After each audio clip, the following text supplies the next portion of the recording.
Mirror man, you twist and turn my mind until I don't know who I am.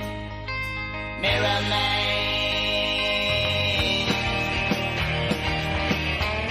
Good morning and welcome to a new edition of the Arsenal Opinion Podcast. It is an Arsenal therapy session. I'm joined by Jacob Hawley. I'm joined by Matt Candela, and we're going to get a lot of things off our chest. We are kind of getting out of the end of season reviews phase, and we're heading towards transfer chatter, and things are heating up. It's getting exciting. Jacob, how you doing?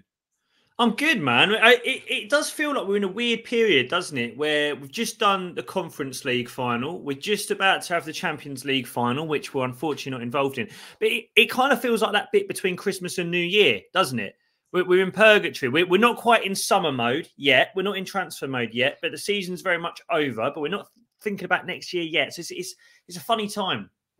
It is. I'm feeling tired, like that little phase where you're like, oh, man, Yeah, I've just been drinking football for 9 months and I've got a bit of a hangover. Matt, how you doing? Your skin, you're looking radiant over there. Got a nice tan, teeth are white. What's going on? Have you taken a little trip? I'm just doing my own little Erdegaard Havertz break. Yeah. Yeah, no, it is that strange time. I like that analogy that Jacob made about this period. But I think yesterday we heard John Cross come out and say Sesko has said yes to Arsenal. And I feel like once the first transfer hits, it then goes into a frenzy for the whole period. And I think what's going to be really interesting is thinking about the Euros starting on June the 14th and what business gets done before then, because that's only 2 weeks away. There's only this 2-week window. And I'm sure the club are looking at it and saying, if there are players who they think could bang in the Euros, you really want to get them locked in and loaded before the start of that. And then another crazy date that is just on the calendar, I think it's June the 18th, the fixtures come out. The Premier League fixtures for 24-25.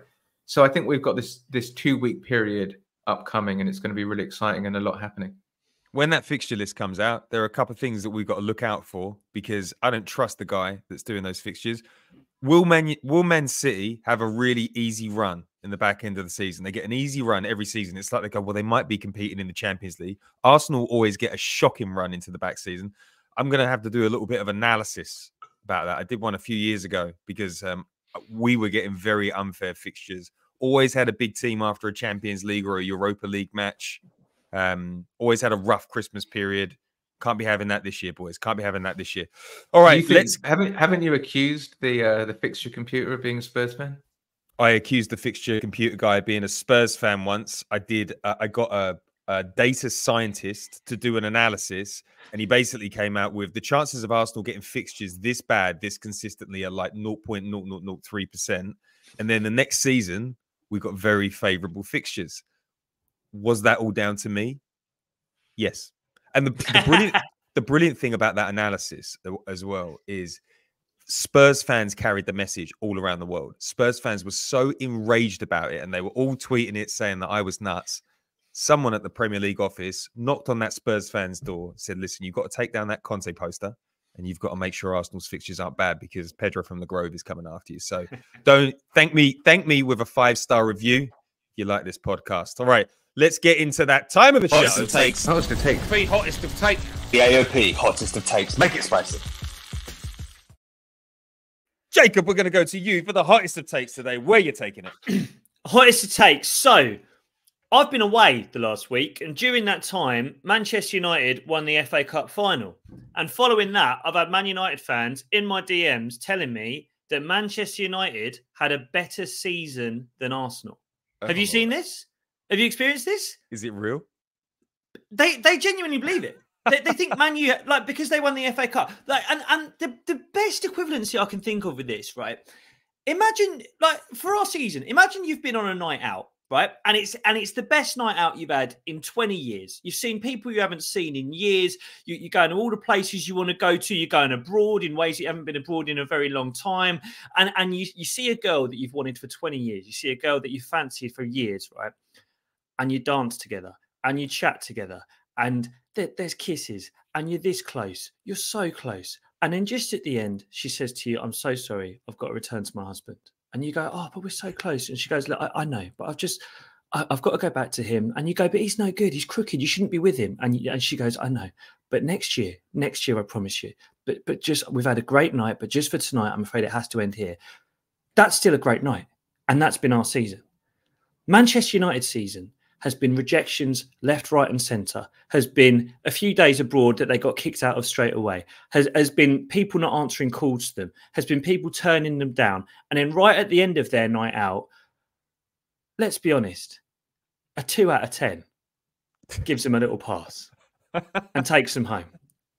For them to have the cheek to turn around to us and say they've had a better night out than us is absolute bollocks. And I'm not having any Man United fans say they have a better season than us. Our season was much better than theirs. And the FA Cup is nothing for that. We've already got an FA Cup under Arteta. I'm hearing all of this. So we've won an FA Cup. You haven't. We got an FA Cup 6 months into Arteta. We got bored of it straight away and we've moved on to bigger things. So I'm not having the Man United have had a better season than us thing. Silver lining, Jacob. Silver lining here. We've read in The Athletic that Man United pay a lot of attention to what goes on in social media. It sways them on decisions. Do you think that they've had a 2 out of 10 night? And it might shape their decision on whether Ten Hag stays. And would that be good? Would it be good for Arsenal for Ten Hag to stay next season?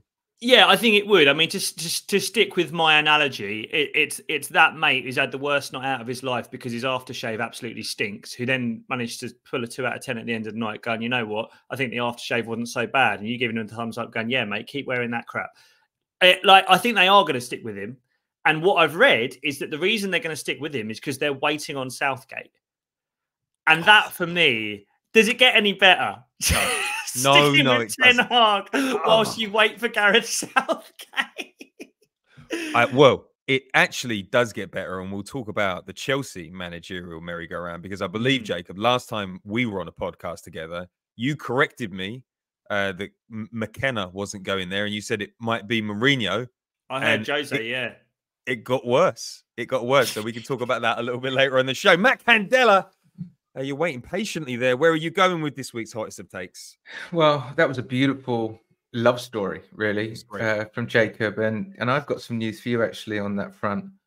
I've fallen in love. It's more of an infatuation at the moment. But I haven't felt this way since Mykhailo Mudryk started posting TikToks. And my latest infatuation, my newest infatuation, the person that I do not think I'm going to be able to live without is Benjamin Sesko. I am very, very smitten. I'm going to be very, very disappointed if this can't be a match made in heaven. Looking at the comps, and obviously every comp is amazing. He looks like he absolutely has it all. Monstrous height. Great ball striking, right profile, can press, can do everything. The fee, it's really reasonable that they're talking about at the moment. All the noises from his camp. So my hottest of takes is that I'm going to be on the ledge, ready to jump if we don't get this deal done. I like that. We've got a whole section dedicated to Sesko. Just remember where you read about Sesko to Arsenal first. That's thegrove.co.uk 2 weeks before John Cross went big on it.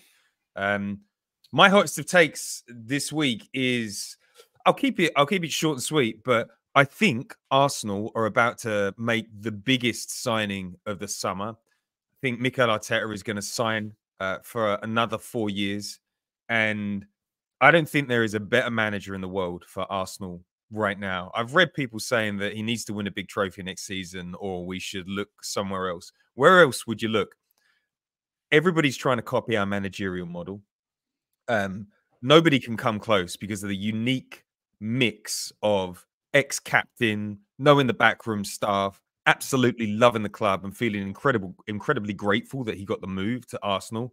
But I'm looking around the Premier League right now. There's only one manager that comes close to Mikel Arteta, and that's Pep Guardiola. He'll be out the door by the end of next year. And then I'm going to put it out there. My hot take is Mikel Arteta is now the best manager in world football. He might not be able to match it with trophies. Carlo Ancelotti has got a lot of trophies, but Carlo Ancelotti manages Real Madrid.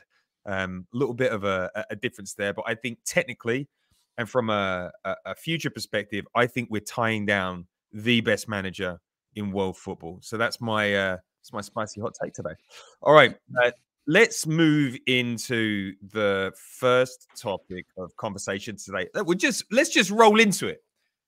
Mikel Arteta is rumored to be signing a £10 million a year deal with Arsenal. We know that that's probably true because Sammy Mockball, John Cross, and all the big dogs in Arsenal media are reporting it, which would insinuate that that is what the press want everybody to know.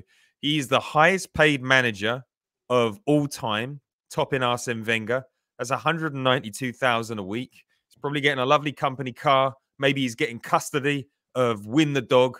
Maybe he's getting assurances that that tree that he planted will never die.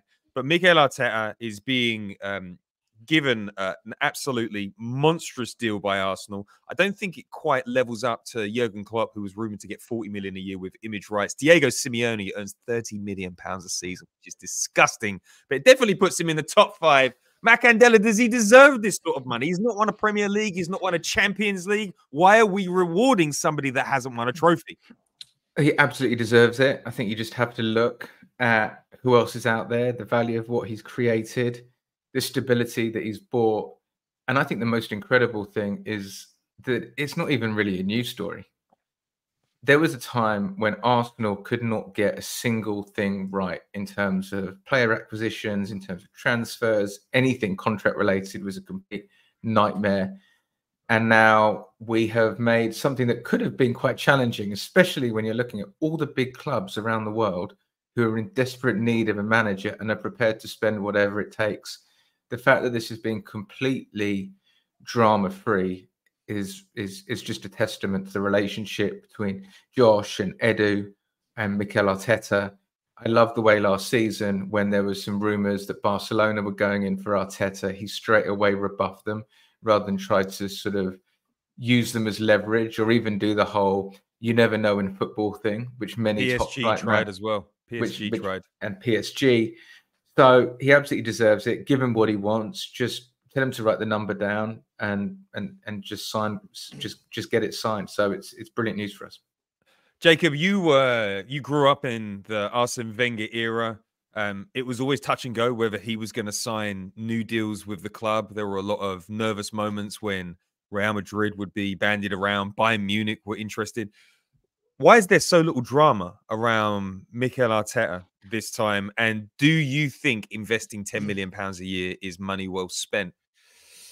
I think there's so much little drama around this for a couple of reasons. First of all, as Matt mentioned, the chain of command from Arteta to Edu to Josh Kroenke is so clean. There's no friction there, and we know that from the documentary, from quotes we read from Josh, from Josh's presence at the Emirates. You see him there.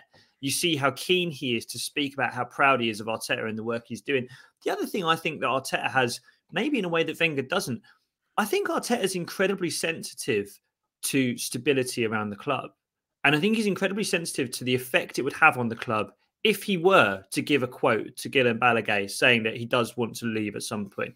If he were to allow there to be any kind of noise around his future, I think he knows how that would affect his players and how it would affect the rest of the club. So I think you have to appreciate that. In terms of it being value for money, mate, 100%.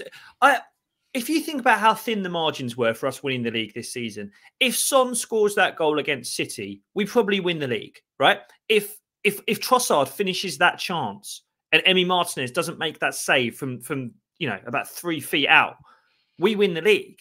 And if we win the league, the story of this season wouldn't have been the story of Saka going on fire and dragging us to the title. It wouldn't have been that. It wouldn't have even been Ødegaard. It would have been Mikel. Like we are not a team that is carried by a star. We are a team that is built on a system that is his system. We're built on acquisitions that were his acquisitions. Like, he's the main character in Arsenal's story. And I really think we were this close to him being the story of the summer. I think whenever people were going to talk about Arsenal, they would have spoke about Arteta more so than the players. So to tie him down now is so important. So important.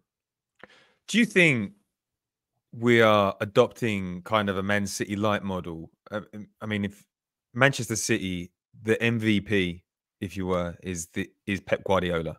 He is the star of the show. He has always been the star of the show. You know, they've had big players there, but Pep Guardiola is first name on the importance list, in my opinion.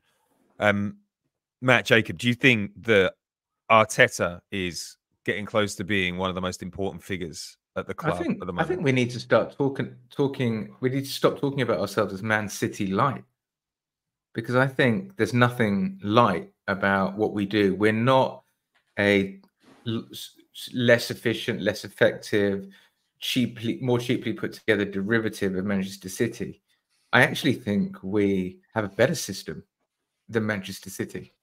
I actually think where our defensive structure is better. I think a lot of our all-round play is better. I think they just have a bigger squad that they've assembled over more years. So I want to move away from this idea of us being Man City light. Jacob, what do you agree? Listen, think? Mate, Declan Rice didn't choose us over City because we're City light. He didn't choose us because we're the light option. You know, he chose us because he thinks we're a serious contender. And I completely agree with Matt. The reason that they're a couple of years ahead of us is because we've still got Reece Nelsons and Eddie Nketiahs coming on, and Smith Rose, and, you know, players from previous eras. As soon as Arteta's got a full squad of players that he's put there that he needs, we're potentially ahead of them. And with the noise around Guardiola's future, I mean, in 12 months' time, who's the best manager in this league? Mikel. So it's not Man City light. It's Arsenal full English. That's what we want to hear moving forward. All right, we're going to move on to a pretty spicy topic now. So I need you to brace it. If you get upset easily, this is a trigger warning. Please turn off the podcast. Skip on to the next section. It's Jamaica drama. Reece Nelson was spotted in a hotel room in Jamaica, holding up Leon Bailey's shirt, calling him a legend. And Emile Smith-Rowe has bounced from scandal to scandal. 2 weeks ago, it was a giant kebab that Matt Candela had spotted. This week, it's dancing in a nightclub with what looked like alcohol. Guys, is it acceptable for young men who are professional athletes that look after themselves? Is it acceptable for them to have a good time on holiday in Jamaica? And more to the point, can Arsenal fans forgive Reece Nelson for holding up the shirt of Mr. Bailey? Jacob. I think. Matt, go for it. I think the players can do what they want, but I think they should be very aware that Mikel Arteta is absolutely grading all of their holiday selections. And there is top of the class, Kai Havertz and Martin Odegaard. It looked extremely quiet there. In fact, very 40-year-old. In fact, there didn't seem to be anyone else at the hotel. No. All drinks were in highball tumblers, but didn't look like they were containing any alcohol. The food looked high in protein. There were some mung beans. It was exactly what he would expect. Trip to Jamaica, okay, fine, but make no mistake, it has been noted. Jacob, you've just come back from the Algarve all-inclusive. I noticed some delightful beers. Was it Sagres sitting in the background? Sagres and Superbock. Superbock, absolutely fantastic. How would you rate the holiday choice and some of the imagery that's come out of there? Is this worse than Kebab Gate? Well, listen, it's a great holiday choice if you want to live and look like me. If you want some good Instagram stories and to stick a couple of inches around your jowls for next season, yeah, brilliant. If you're a player on the fringes of a club who's being rumoured of moves away, who's the fans' best memories of you are from 3 years ago, yeah, I think maybe get yourself on a yacht with the captain. Do you know what I mean? I think maybe get yourself on the yacht in the linen trousers. I think they were playing chess at some point. Havertz and Odegaard. It was like something out of Last of the Summer Wine. I don't know, man. Like Smith Rowe, we all love him. We've all got affection for him. But there is a part of me that's like, come on, who is managing this kid? Who's managing his image? It feels like Aubameyang's managing his image. Do you know what I mean? He feels of that era. Do you remember that summer? There were sort of black and white nightclub photos of Aubameyang and Guendouzi falling around with cans of laughing gas in a nightclub. Do you remember that? Oh my gosh, yeah. Yeah. It feels like that. Nelson and Smith Rowe are stuck in the banter era. They're stuck in the Emery era. They still feel like the back of the bus kids who are throwing popcorn at the front and shouting names out. It's like, you boys are 24 next year. You've got 2 contracts left. Where do you want them to be? Like, seriously, where do they want their contracts to be? Do they want to be top of the Premier League? Do they want to be a mid-table club? Do they want to go to Villa? Or do they want to end up in the Championship? Because that's where they could go. If you look at Rob Holding, right? Rob Holding's barely played a game for Crystal Palace. Crystal Palace are going places under Glasner. They're not fucking around. They're going to get in more ball-playing centre-backs. If they sell Gerhi, they're going to spend some money. And Holding might go again. And where does he go next? Where does Holding go next? Because he fucks around. He goes to the Championship, Matt. Or he goes abroad for no money. So, like, I love Smith Rowe. And I've got respect for Nelson. But then I heard this thing this week that apparently Nelson does want to stay. He's happy to stay and not play any minutes. That makes me want to get rid even more. Just some of these kids, you're just like, come on, man. Like, you want to love them, but and there's nothing wrong with going to Jamaica and having a drink, but just be a bit thoughtful about what pictures you put up. Holding Leon Bailey's shirt. Did he score 2 goals against us this season, Bailey, that made us drop points, that stopped us winning the league? Not the sharpest move. Come on. I also just think that we've got a case study in Jack Grealish. Jack Grealish won the treble last year, played quite a big role in it, and then became even more famous. He managed to somehow overshadow a treble win by being on the smash for days and days and days and days. And everyone in England found it fucking hilarious. You know who didn't find it hilarious? Pep Guardiola, because he basically cut him out of the team. Yeah. So I don't have anything serious to say about this that you guys haven't already said, but I do have some observations. Firstly, it didn't look like a very 5-star experience. And I'm like, these guys are not saving up their pennies from doing side hustle jobs all year to go out to a bad all-inclusive. They're earning, like, between them, like 300-400 grand a week. So I didn't like the setting to start with. And then when you get to a certain level of money, you can afford to go to nice nightclubs. You can afford to go to places where people don't want to take pictures of you because it's a bit embarrassing. Those guys, one of Emile Smith Rowe's friends wore an Emile Smith Rowe Arsenal shirt. And the objective, from where I was looking, is let's go to a club where we are the wealthiest people in the club. Let's be seen because it will be a much more fun evening. And I just think that all of those thought processes, it's just not a very professional look. Martin Odegaard and Kai Havertz have clearly gone somewhere where they're not going to be photographed, where people might recognize them, but they know it's an embarrassing look to go and ask for pictures of footballers. Emile Smith Rowe and Reece Nelson were like, I want to go where it's going to be an easy lay. That's basically what they've done. And I think you're right. It's not, you don't often see that in Premier League footballers now. Like the spilling out of nightclubs late isn't really a picture that you see too often in the back page of the Sun these days, right? Look at Rashford. And I said this with Rashford at the time. Rashford knew those pictures were going to come out, and he did it because he wanted people to know that he was disengaged with the club. He was disengaged with Ten Hag. He wasn't happy that his mate Sancho had been sent back to Germany. These kids aren't stupid. And you mentioned Grealish, Matt. We all found it a laugh with Grealish because he had a medal around his neck. These kids have barely got an appearance between them. Yeah. It's you know, the interesting thing about, you must have all agreed, hey, Emile, I'm going to wear your Arsenal shirt out. And can you imagine the conversation? We haven't had a lot of minutes in the last 2 years. Will the women in Jamaica know who I am? Let's wear an Arsenal shirt. And then when you're talking, I'll be like, that's him. And then we'll cement whatever we need off the back of it. All very calculated. And I admire the hustle. They're young men, but young men at that level have to think like 40-year-old men. And Kai Havertz's holiday appeals to me and Matt, because I'm like, I'd like that holiday. The Jamaican one appeals to we're me too, mid-late. to be fair. But that wouldn't the Jamaica nightclub scene would not appeal to me. But being on a boat, playing a little bit of chess, being in a quiet hotel, that's me all over. Because they're thinking like 40-year-old men, because that's what you have to think like to be top of the game. Also, it's just like when you're working somewhere and you're no longer first year trainee, you know, you're sort of 5-6 years in, you have to change your behaviors.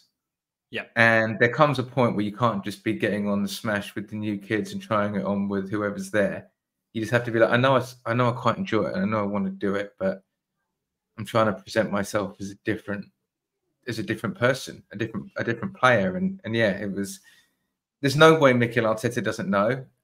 And I think there's different levels. There's the Odegaard Havertz level, but there's a level above that, which is you just don't see them or hear about them. And that's Saka. Where's Saka? He's in. I think he's in the England camp, actually. I think he's already in the England camp. I know he posted a picture of a really nice swimming pool that could be anywhere, but there was no person, nothing. You know? Yeah. Yeah, I wanted to add on to that as well. You know, we're saying about the difference between Nelson and Havertz and one being mature, one immature. Reece Nelson was born the 10th of December, 1999. Kai Havertz, the 11th of June, 1999. There's less than 6 months age gap between Nelson and Havertz. We kid ourselves sometimes that these Hale Enders are children. They're not. They're in their mid-20s. They're the same age as the captain. I still find it amazing. Everyone, like last summer, everyone lost their collective minds because of the Bournemouth goal. But with Reece Nelson, his history, he had a failed loan move to Hoffenheim because of issues. And then he basically hid every transfer window in the build-up to that new contract. Every, like August 28th. I've got a hamstring, boss. I've got really bad COVID. Something's going wrong. And he did. Like, there was always an injury in a transfer window because he wanted to stay at Arsenal. And there's something quite beautiful and sweet about that. And then last summer, we were like, let's secure his value. I'm like, what value are you securing with Reece Nelson? Because he never wants to leave and no one tried to buy him. So now we've got Reece Nelson with 100 grand a week. Who's picking up that tab? I don't know. Like, someone's going to pick up the Smith Rowe tab. Rob Holding, I'm less certain of that, but I don't think he earns a lot of money. But Reece Nelson, I do think he's the new Mo Elneny. I don't think he wants to leave. I think he'd dig his heels in and say, I like my contract and I'll stay for as long as I want, because I like going to nightclubs and people knowing that I play for Arsenal. I don't want to go to Palace, I think would be the view. All right, let's move on to the next topic of conversation. Benjamin Sesko. Arsenal are very interested in the Slovenian. He's 20 years old. He's 6'5".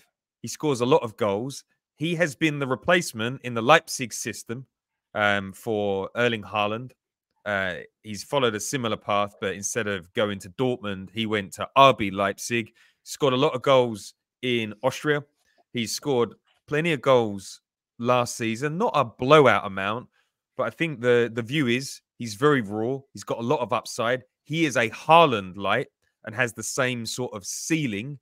And he can score with his right foot, his left foot. He can drop deep. He's got strength. He has a lot of potential with his head, even though he doesn't score a lot of goals. And he's perfectly suited to coming into Arsenal, 5xing his wages and sitting behind Kai Havertz while he develops. And the key point is he's probably a better choice as a 9 than Eddie and Jesus. Matt, you spoke at the top of the show about Benjamin Sesko. Have you spent enough time on YouTube to truly understand the merits of this player? And how excited are you that we're going to get our tall boy summer for £45 million? Yeah, like I said in my hottest of takes, I'm super excited about this one. Obviously based on the comp, so I don't know if they can tell you that much, but I like the data and the statistics. I like what he's good at. I like the goals. I like the durability. I like where he's played. I like the fact he can press. I like the fact that he can drop deep.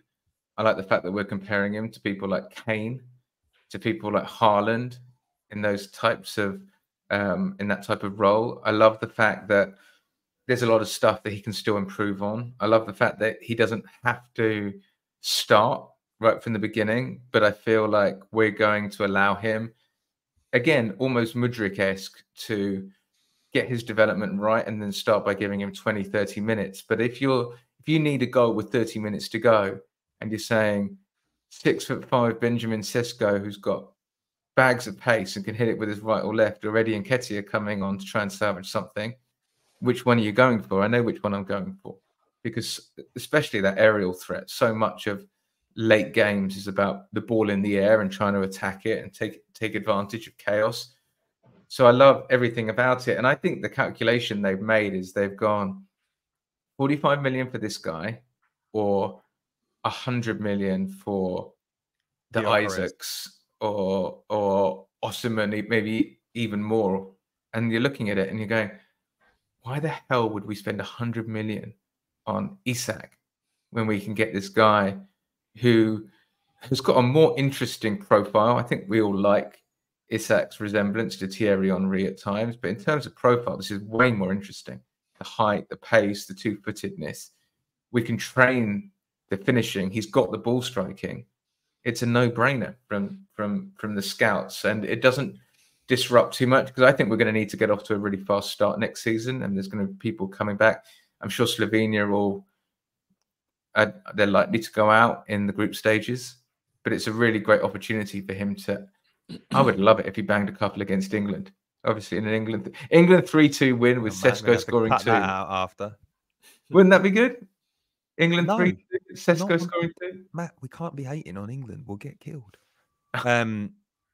Jacob, please start your section by correcting Matt or putting an apology out. I need to make a correction right now. Guys, Benjamin Sesko is 21 years old today. Oh, today. Really? He's a baby. He's 1.95 meters tall as a door. I just talked you through some of his goals. He's scored 18 goals in 42 appearances. He's had 2 assists this season. He got 29 goals and 11 assists in 79 appearances for Salzburg.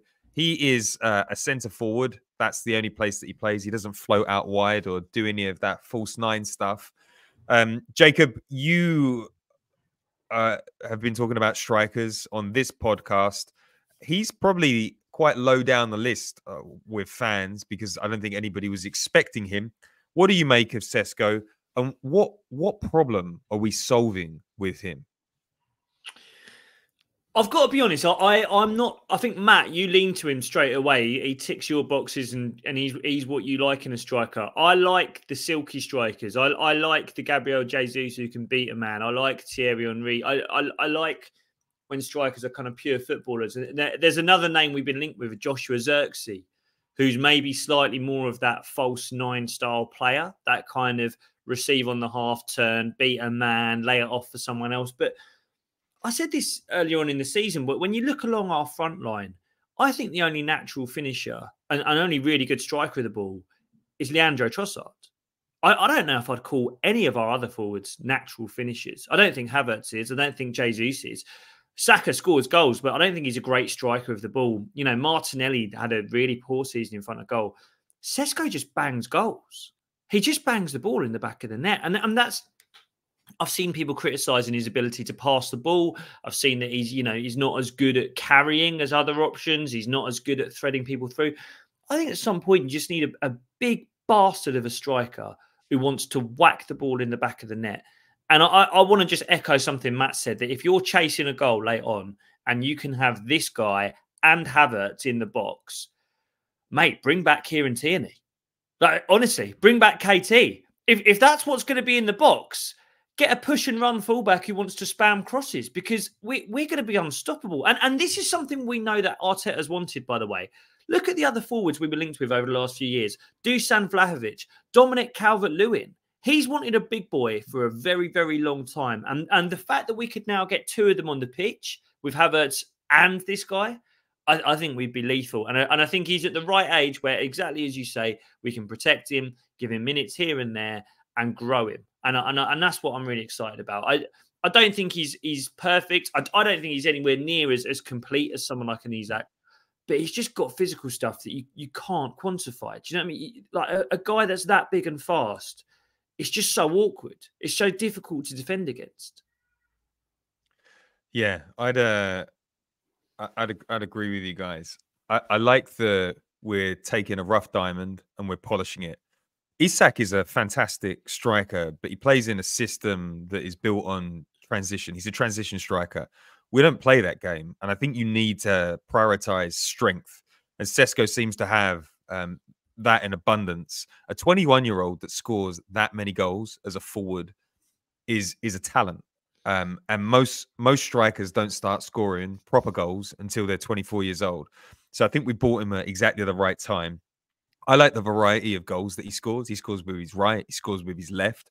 I like that his weakness really is he doesn't seem to score a lot of headed goals. And I'm just really interested to see what the project is going to look like for an actual out-and-out striker. And we said that in some of the end-of-season podcasts, we don't have players that wake up and say, I need to score a hat-trick today. We don't have those players. We've got a lot of players that like, I want to make the most perfect pass so someone can tap the ball into them. We've got a lot of selfless players. We don't have a greedy goal hog monster.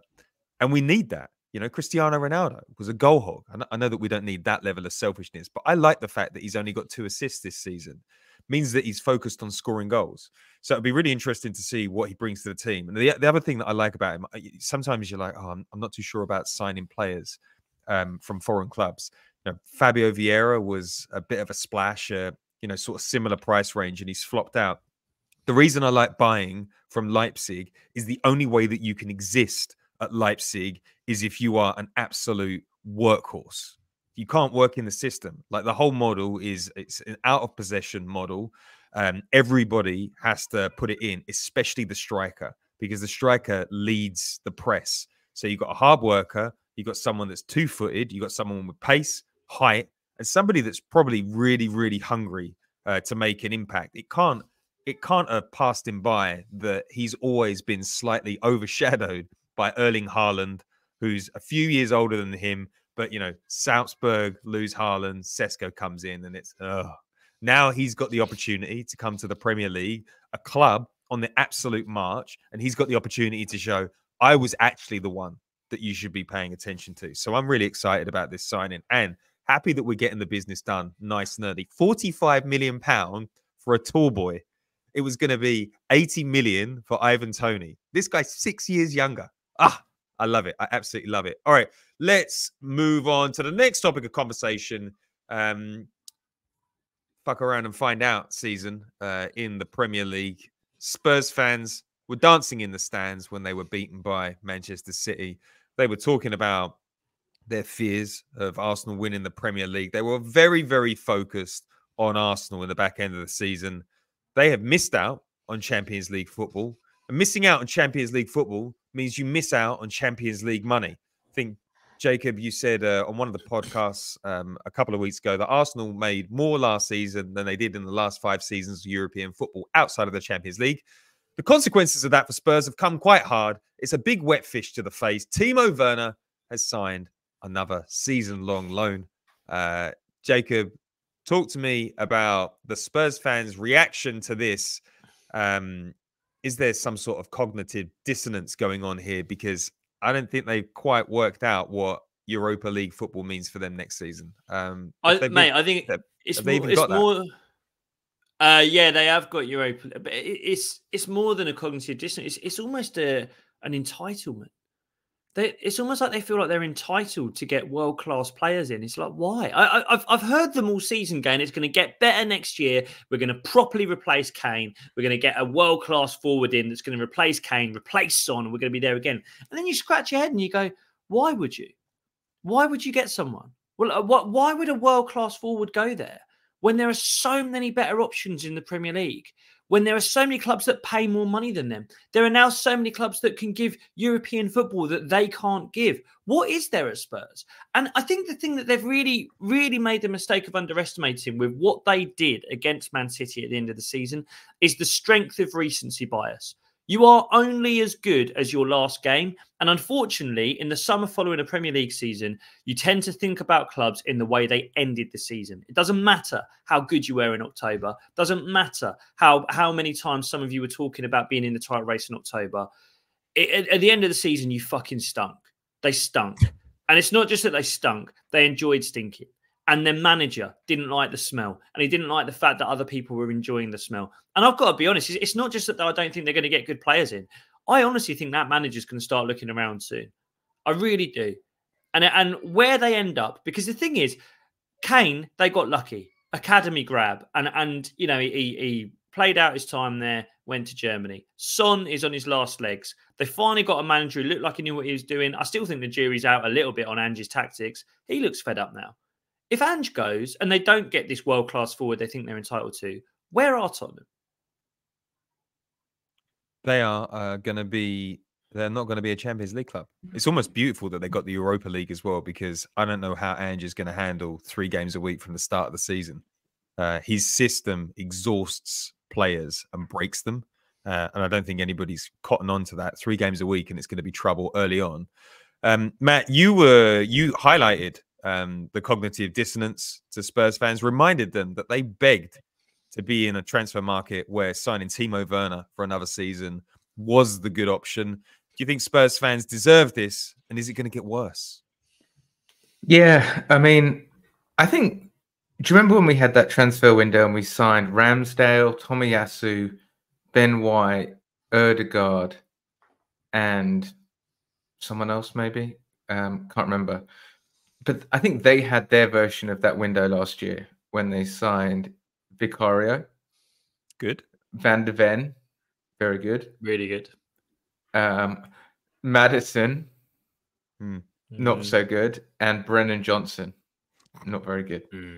So they had their version of that window. And we, overall, if you compared what we did and what they did and where we were before, that was a better window for us than for them. The following season, we signed Gabby Jesus and Zinchenko. And that was based on the progress that we'd seen in the back half of the season, and it was based on the coach.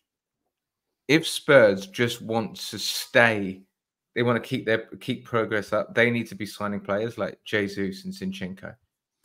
That level of player, if they want to step up next season. They've signed Timo Werner. He's not at that level. And if you're thinking about players like Gabby Jesus and Zinchenko, actually, they're both available, potentially. But why would they go to Spurs? Timo Werner's 28. Yeah, it's not even like that's peak years. That's what you've signed. I don't think Tottenham are going anywhere. It'd be interesting to see what else they do. I think they're still a club that needs to be going and looking in the Premier League and thinking about where there are opportunities. Maybe they should be looking at Onana at Everton or those types of players. They should be looking at West Ham and clubs like that and trying to buy players from there. But I think they're looking. I don't think they're clear on what they're trying to do, and I think this could be a good old season for Arsenal if we want to laugh at Tottenham next season. Yeah, totally agree. I think it's going to get worse. Ange was found out in the back half of the season. At the best piece of branding last season was Ange branding himself a winner when he took Spurs from their best ever start to one of the worst finishes of a team that had a start like that. No team has clocked up that many points in the first 10 games and finished outside the top 4. Big Ange managed to do it, but he managed to disconnect himself from it at the end. He's like, hold on, I'm the winner. Look at all these losers. It's actually the club. And everyone's bought it. He's doing all of these interviews where he's parading himself around again. He's searching for his next job, in my opinion. And then when he leaves, if he gets sacked, he's already got the excuse. I mean, it is absolute genius maneuvering of the media out there. And then who's picking up that job after that? I mean, what a mess. I love it. I tell you what I love more. Talking about Nwaneri, Ethan Nwaneri. Arsenal fans throughout history have fallen in love with young players. And up until recently, they haven't done very well. Fran Merida, we hid him in the mountains. Then he came to Arsenal and he was a bit rubbish. Mark Randall, young English midfielder. Didn't really work out. Jack Jebb, all sorts of problems with Jack Jebb. But then we got the Sackers, the Smith Rowes, the Reece Nelsons. There's a new hero on the horizon. It's not Charlie Patino. It's Ethan Nwaneri. He is at the England under-17s, and he has scored some bangers. England, unfortunately, went out against Italy yesterday. Jacob, is it right to invest in this young player? Do we think he has what it takes to get 800 or so minutes next year? How good can this guy be under the wing of Martin Ødegaard? Well, I think you hit the nail on the head under the wing of Martin Ødegaard. I mean, I've been watching the clips, as we all have, and not just the goals, by the way. If you watch the highlight reels of his games where you watch every touch, it looks like Martin Ødegaard is sat behind a television with an Xbox controller, making that player go where he wants to go. Do you know what I mean? He's in the exact spots that Ødegaard would go, slightly to the right-hand side of the pitch, cutting in with his left foot. And he's good enough now that I'm in the headspace of, we should be moving people out the way for this kid. You know what I mean? We should be moving a Smith Rowe out the way for this kid. We should be moving a Fabio Vieira out the way for this kid. Because honestly, why are either of those two any more reliable than Nwaneri? What do, like, with young players, you go, well, it's not fair to throw them in. Why is it any more reliable to throw Smith Rowe in? Smith Rowe, who started against Luton, looked good in the first half, but the second half couldn't run anymore, was starting to feel the shish kebab from Chigwell, right? Fabio Vieira, who a strong gust of wind blows him over. This kid is built like a Staffordshire Bull Terrier. This kid is banging in goals from outside the area. And by the way, for goals outside of the box last season, Arsenal were 13th in the league with 6 goals. City were top with 15. Liverpool was second with 12. We need to start scoring goals from outside the box, and this kid does it. I'm ready. I'm ready. We know that Martin Ødegaard doesn't miss too many games. We know that he doesn't need to come off early very often. When he does, give it this kid. Let him have a go, because there is nothing that Smith Rowe or Vieira give us that make me any more confident in them than what I think this kid can do. Matt, are you ready to embrace Nwaneri as the next Jack Wilshere? Low centre of gravity. He's built. He scores screamers. Could he add something to Arsenal next season? Or is it very difficult to make it at 17 and a half years old? He looks ready to me. I watched every touch. Someone put a comp video from yesterday. It was unreal. It was a performance yesterday that reminded me of Jack Wilshere's versus Barcelona, in terms of he just looked like he was operating on a different playing field from everybody else. And then the big difference for me is the physique, as Jacob referenced. He looks like his build is like Oxlade-Chamberlain. And he's got that sort of burst of acceleration as well, and he just looks way more durable. Jack Wilshere was one of the things I loved about him, was he looked like a kid, and obviously he got bigger, but it was just a joy to watch him. It was like we'd literally just found a 15-year-old on the park, and he was running rings around Xavi and Iniesta. But I think this guy's ready. I think we've got to fast track him. I think we've got to get him minutes. I think he will get minutes. I would definitely move Smith Rowe out the way to bring this guy in, because I think he looks like he's got the fire in his belly in a way that Smith Rowe doesn't. I haven't given up on Fabio Vieira. I think the guy has the potential to be pure end product. Now, even when I see him, there's still something in there that I want to unlock. I still feel he could be a Bernardo Silva-esque type player. Pete once made his prediction that Fabio Vieira would be the star of the season. That wasn't a great prediction. 2 seasons ago. Did it again this season. Big mistake. But I haven't given up on him. But this guy we need to get in the minutes. And God knows what he's capable of if he comes on. But again, if you need something different and it's got 20 minutes to go, I'd rather be bringing on Nwaneri just for that. What was that game? I think it was against Brentford, where Ødegaard tried to set him up about 5 times, but he was in dangerous positions. So yeah, all in. I think I'm all in as well. Arsenal gave a transfer budget to the academy this year, so they're obviously pretty serious about signing the best young players. Manchester City famously have made 170, 190 million in the last 5 years from academy kids being sold. It's a good factory product to sell to the market, and then you just pick the best And the only way that you get the best kids signing up to Arsenal is you have to give them a chance. Nwaneri getting minutes is a good advert for the rest of Europe, that if you're good enough, you can get into this Arsenal side. And he looks ready. Yeah, I agree. Scoring big goals in big tournaments. He looks unafraid. He looks strong. And I think Arteta has taken a bit of a shine into him. So it'll be really interesting to see how he develops. We should just double up. Chido Auba is the striking sensation in the under-18s who is banging in goals left, right, and centre. He's a Danish kid. The English FA are trying to sign him up so that he dedicates his future to England, which is always a bit weird. I think the Irish have felt the pain of that over the years for sure. This is another kid. There's rumours on the internet that he's going to get a big fat offer and that he can sign when he's 17 years old, which I think is 6 months away.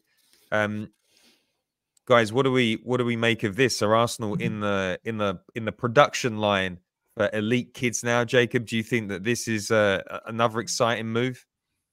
It's hard to tell at that age, isn't it? I think he's a couple of years younger than Nwaneri now. He's not really played against any men. He's at that age where you know, it could go either way. We've seen so many kids at that age that you get talked about so much, then nothing really happens. I think for me, the main thing is that we're keeping them contracted.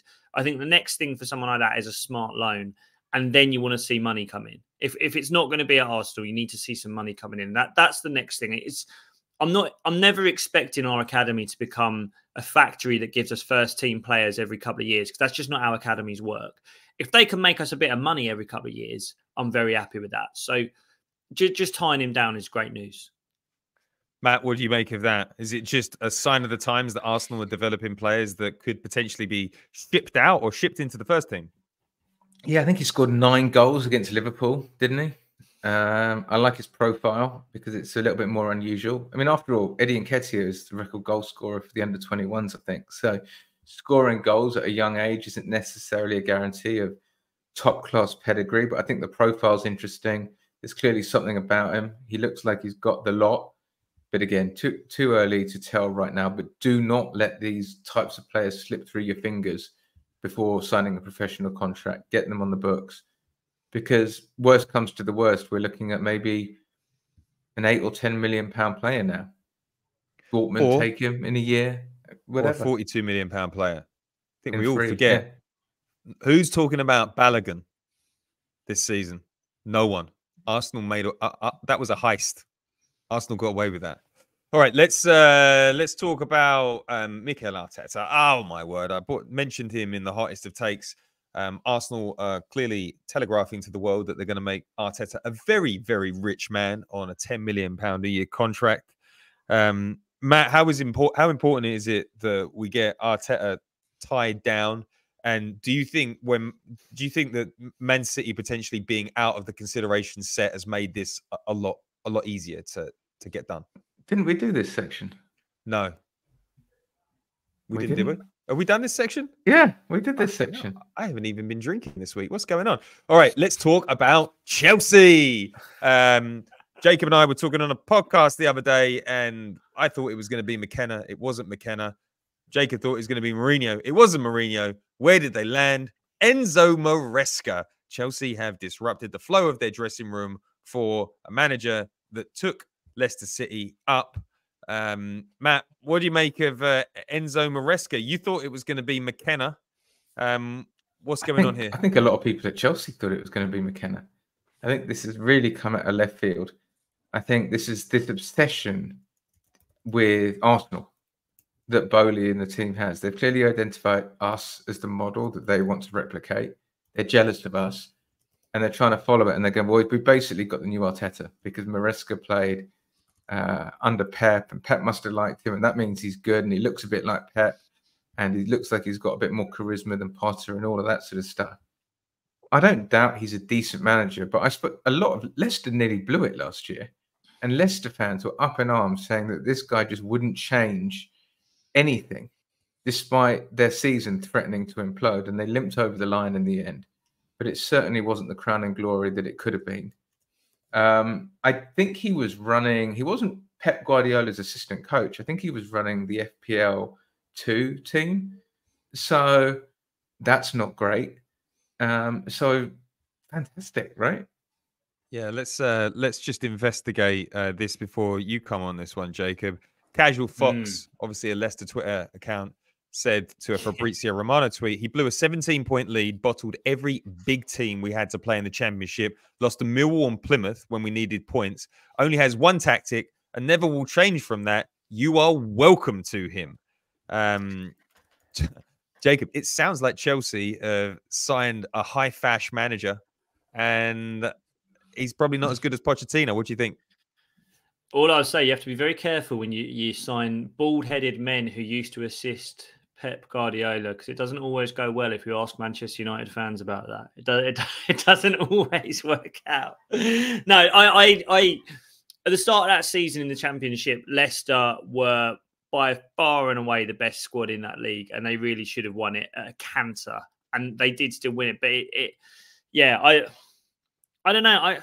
I look at Chelsea and I've just got no idea what they're going to be next season, or the season after that, or the season after that.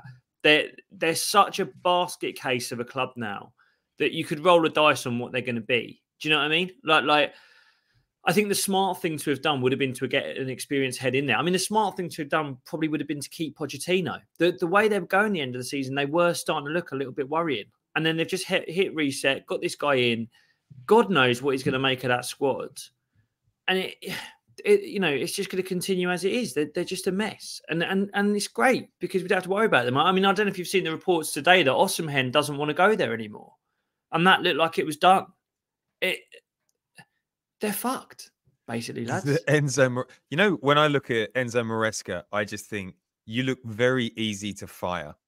You look like a totally forgettable coach that's going to be in there for 6 months, and then he's going to be managing somewhere else in Serie B in a couple of years. I cannot for the life of me understand why Chelsea wouldn't look at the progress Pochettino made and stick it out. That's a guy that's been in the Champions League final. That's a guy that's, done decent things at PSG, managing a difficult dressing room.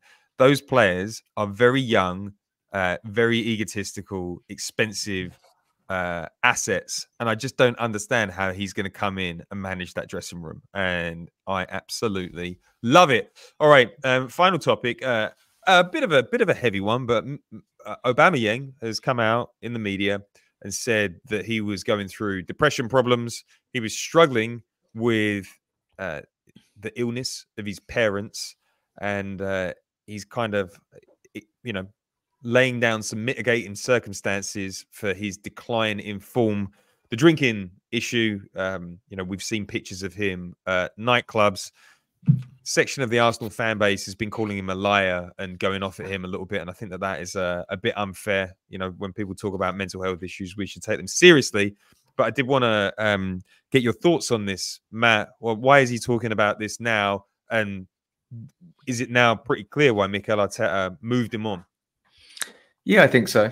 And I think sometimes, well, first of all, I've always loved Aubameyang. And even when he left, I felt a lot of sympathy for him because he won us an FA Cup. He carried us on his back. He was the club captain. We were the ones stupid enough to give him an absolutely outrageous deal, but he had every right to ask for it, request it, and get it. And let's be honest, if we hadn't signed him, we would have been up in arms about the club's ambition and what they were doing.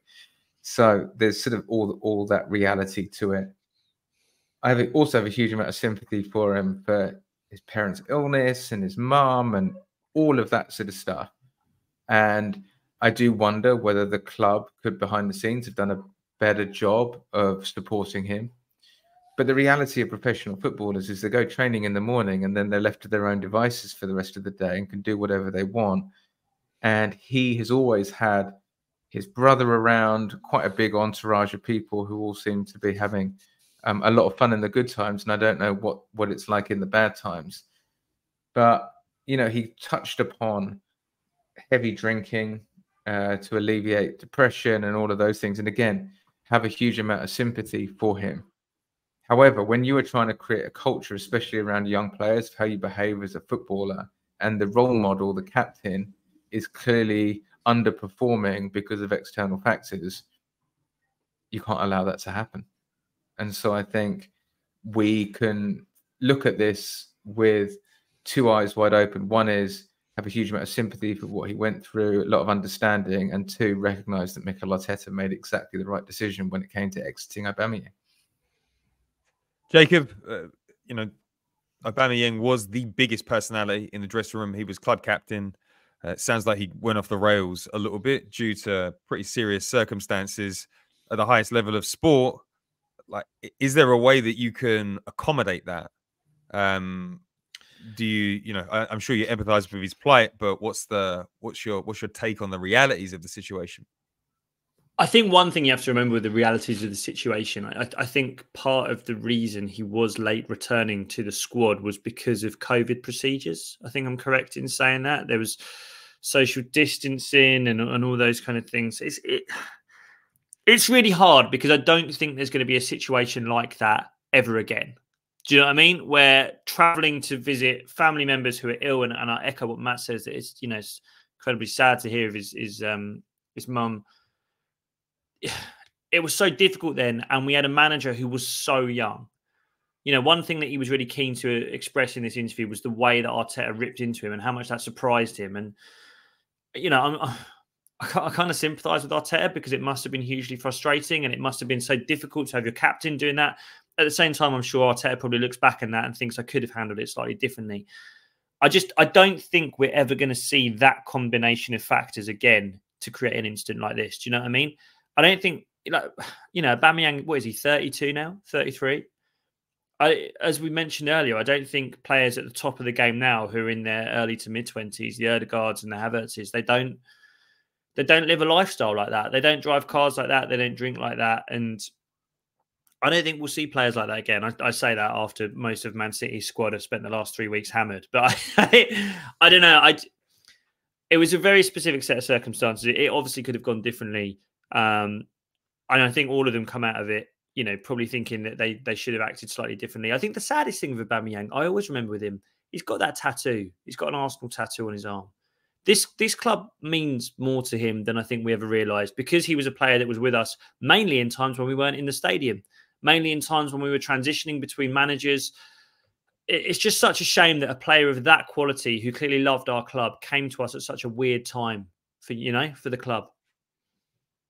Yeah, I agree with all those sentiments. It's really difficult talking about stuff like this because, like, I've gone through a similar issue to Aubameyang, and it's rough, but you can't take your eye off the prize at work. It's really difficult. You kind of have to bury those feelings, and you just have to you know, get on with it. I know that might sound callous, but well, that was just my first-hand experience. And I think it's Arteta's caught between a rock and a hard place. It's like, if your captain, your talisman, is behaving unprofessionally and it's affecting the rest of the group, it's really difficult to find a way around that. And I also wonder whether Aubameyang exiting, and, you know, where did he go? Barcelona, then he went to Chelsea.